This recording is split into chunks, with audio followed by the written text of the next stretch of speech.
시즌은요 일단 무조건 잘 해야 됩니다 이제.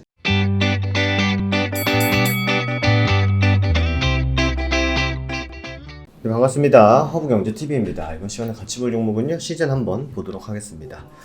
뭐 시즌 뭐 주말에 이슈들 뭐 뉴스가 어떤 뉴스가 있나, 주식시장에 어떤 뉴스가 돌아가나, 어떤 테마가 움직이나 봤더니 뭐 시즌 얘기들이 나오더라고요. 그래서 진단키트 열풍이다 하면서 뭐 속도보다 정확도다, 뭐 시즌 2년 연속 매출 1조 원이 기대된다 라고 하면서 뭐 진단키트 관련주들이 얘기가 나오길래 지금과 같은 분위기에서 진단키트 기사다?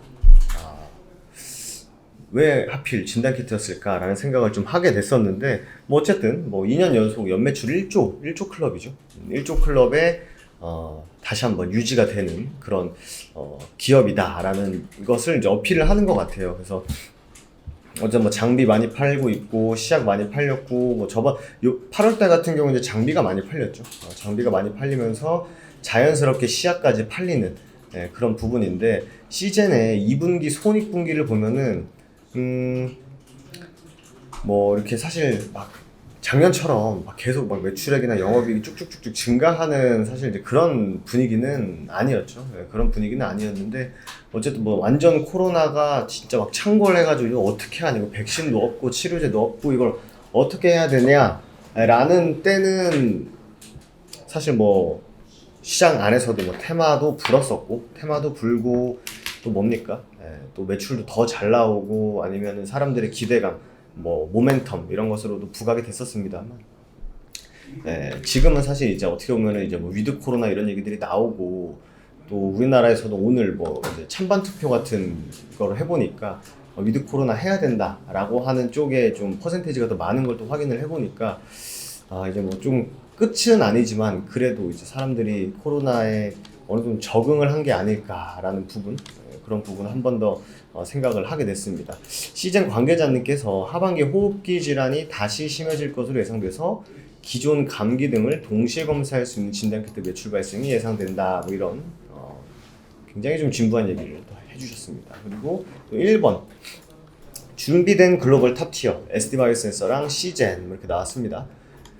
뭐 코로나 바이러스 2020년이랑은 좀 달랐다. 뭐 최애 진단 1조 매출이 두 곳이다. 하나가 시젠이고 하나가 SD바이오센서다, 이런 얘기. 근데 SD바이오센서가 꽤 많이 팔았죠. 상당히 많이 팔았는데, 어쨌든 이제 시젠이나 뭐 SD바이오센서는 이제 실적이 기본이에요. 이제 기본으로 깔고 모멘텀이 나와줘야 되는 부분이기 때문에 뭐 실적이 잘 나왔다, 주가가 올라가겠지, 이런 느낌보다는 실적은 일단 무조건 잘 나와야 됩니다. 실적이 무조건 잘 나와야 되고, 그 위에 이제 뭐 테마라든지 아니면 새로운 분자 진단에 대한 뭐 기대감, 이런 게 좀 필요하지 않나 생각이 됩니다. 올해 매출 1조를 넘긴 제약바이오 업체는 셀트리온 친구들이랑 유한양행, 녹십자, 콜마, 종근당, 광동제약, 삼바, 시젠, 한미약품, 대웅제약 모두 11개의 업체다라고 보시면 될 것 같은데, 삼바랑 시젠이 엄청나게 많이 늘었죠. 전년 동기 대비해서도 매출액이 많이 늘었는데, 어쨌든 우리가 IR 자료 보니까 영업이익이 좀 준 이유에 대해서는 뭐였죠? 뭐 투자를 많이 했다, 뭐 이런 부분이죠. 뭐 특별한 건 없었던 것 같아요. 근데 어떤 뉴스에서는 매출 감소가 불가피하다, 포스트 코로나 전략은 뭐가 있냐. 근데 SD바이오센서랑 시젠 모두 얘기한 게 뭐다? 분자 진단의 대중화다. 이 프레임에 갇혀 있는 게 좀 아쉽다라고 말씀을 드렸는데, 좀 그런 것 같습니다. 근데 오늘 나온 이슈, 새로운 진단 시약을 선보였다. 델타랑 람다 변이를 모두 잡아낸다. 그쵸? 3일날 선보였다고 합니다. 근데 오늘 이게 뭐 주가에 엄청나게 막 영향을 주거나 그런 부분은 좀 아니다 보니까, 제가 서두에 말씀드렸는데, 시즌은요 일단 무조건 잘 해야 됩니다. 이제 무조건 잘 해야 되고, 그 다음에 또 뭐예요? 그 다음에 테마가 필요하다라는 부분은 여전히 뭐 동일한 생각을 가지고 있다라는 말씀 좀 드리도록 하겠습니다. 그래서 뭐 지금 뭐 뮤까지 나왔죠, 변이 바이러스가. 근데 지금 뭐 질청에서 나온 얘기 들어보니까 뭐 최고 한 2,500명까지 찍고, 고점, 그러니까 확진자가 2,500명 정도 찍으면은 좀 줄어들 것이다 라는 얘기들. 그리고 이제 백신에 대한 접종이 계속 늘고 있죠. 저도 이제 9월 말에 맞는 것 같은데, 사실 저는 뭐 백신을 안 맞아도 전 제 주변에 뭐 코로나 걸렸다는 사람이 한 명도 없었어서 좀 크게 뭐 체감은 사실 지하철이나 뭐 대중교통 이용할 때 대중교통 잘 이용을 안 해가지고 뭐 여튼 그렇습니다. 그래서 어쨌든 시제는 말씀드린 대로 무조건 잘 하고 난 다음에 봐야 된다. 약간 그런 경우의 수 있죠. 이런 뭐 토너먼트 스포츠 좋아하시는 분들 내가 다 해놓고 그 다음에 상대 팀의 이제 뭐 결과를 봐야 되는 그런 경우의 수를 따지는 상황을 빗대어서 시즌도 무조건 실적 잘 해놔야 되고 회사의 방향성 굉장히 좋아야 되고 그리고 향후 신사업까지 좋아야 되고 여기에 이제 또 추가적인 모멘텀이 붙어야 되는 그런 상황 경우의 수가 이제 새로운 모멘텀이지 않나 이렇게 보여집니다. 근데 이제 시즌이나 우리나라 지수나 제가 생각하는 건요 시즌이 예전에 막 시세가 시작했던 뭐 2만원, 뭐 4만원 뭐 이런 구간까지 갈까라고 우려하시는 분들에게 제 생각을 말씀드리면 저는 그렇게까지는 않을 것 같아요. 왜냐면은 지수 자체도 지금 코스피가 3천을 넘어섰다, 코스닥이 막 1,000을 넘어섰다 하는데 저는 이게 뭐 1,000이니까 많이 갔다, 3천을 넘었으니까 굉장히 고점이다라고 하는 것보다는 뭐 코스닥이 1,000을 기준으로 다시 평가를 해야 된다. 코스피는 3천을 기준으로 다시 평가를 해야 되는 것처럼 시젠도 이제 어느 정도 이런 가격 구간을 형성하고 있지 않습니까? 이걸 기준으로 이제 위아래를 봐야지 예전에 2만 원 하던 주가가 뭐 16만 원까지 갔으니까 지금 너무 많이 빠졌다. 이런 것보다는 2만 원에서 움직였던 종목이니까 다시 한번 그 구간으로 회귀하지 않을까라는 것보다는 일정 가격 구간 6만 원에서 8만 원 사이라든지 뭐 5만 원에서 8만 원 사이라든지 이런 가격 구간에서 충분히 한번 업그레이드가 됐다라고 보시면 될 것 같아요. 여기서 이렇게 업그레이드가 돼서 다시 위 혹은 뭐 아래 방향성 하방 경직을 만들어주는 게 중요할 것 같지. 예전에 뭐 2만 원 코로나 때문에 2만 원에서 16만 원 간 종목이기 때문에 코로나가 종식되면 2만 원에 다시 갈 거다.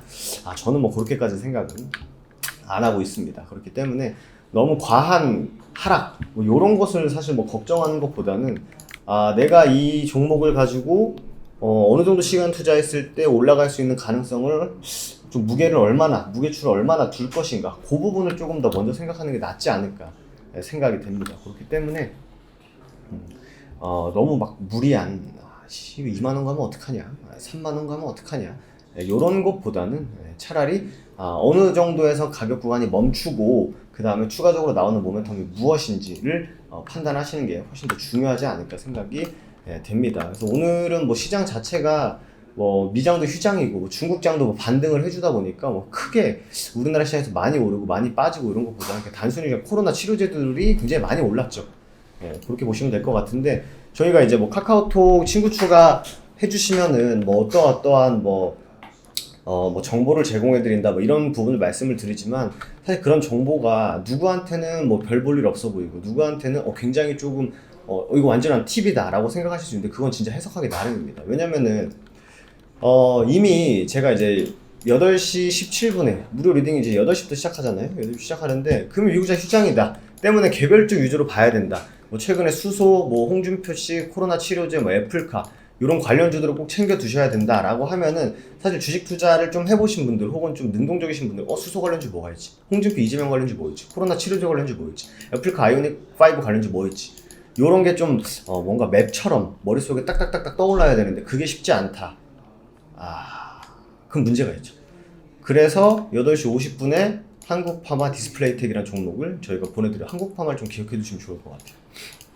코로나 치료제 관련주죠. 디스플레이텍도 뭐 목표가에 도달하고 그리고 뭐 한국파마도 뭐 장중에 뭐 7% 8%까지 가면서 도달을 했는데 이게 중요한 게 아니라 결국 저희가 어떤 종목으로 실제로 VIP에서 수익을 냈는지가 중요하겠죠. 골드퍼시픽이라는 종목이었어요.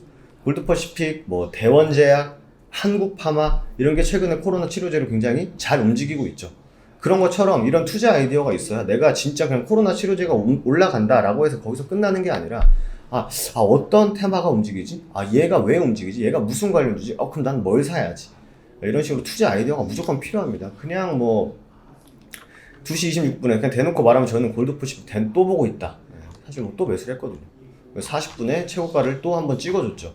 그 다음에 골드퍼시픽 재매수. 이런 전략이 있어야 사실 전략이 있어야 될 것 같아요. 솔직하게 말씀드리면 전략이 있어야 될 것 같고 이런 투자 아이디어조차 없으면 지금같이 변동성이 큰 시장에서 진짜 좀 살아남기 힘들기 때문에 저희가 뭐 이벤트는 끝났습니다만 또 혹여나 또 뭐 저희 또 관리팀의 옆구리 쿡 찌르면 또 뭐 이벤트 혜택 뭐 드리지 않겠습니까? 저희 카카오톡 아이디, 이런 투자 아이디 받고 싶다 하시는 분들 HBTV 천사 아이디를 추가해 주시고요. 추가적으로 나는 이런 거 잘 모르겠다, 좀 컴맹이다, 혹은 그냥 난 직접적으로 얘기를 듣고 싶다 하시는 분들은 1644-1873으로 상담문에 남겨주시면 되실 것 같습니다. 오늘 하루도 고생 많으셨고요. 뭐 가격 구간에서는 크게 벗어난 부분이 없기 때문에 시즌 내일 또 이 시간에 인사드리도록 하겠습니다. 감사합니다.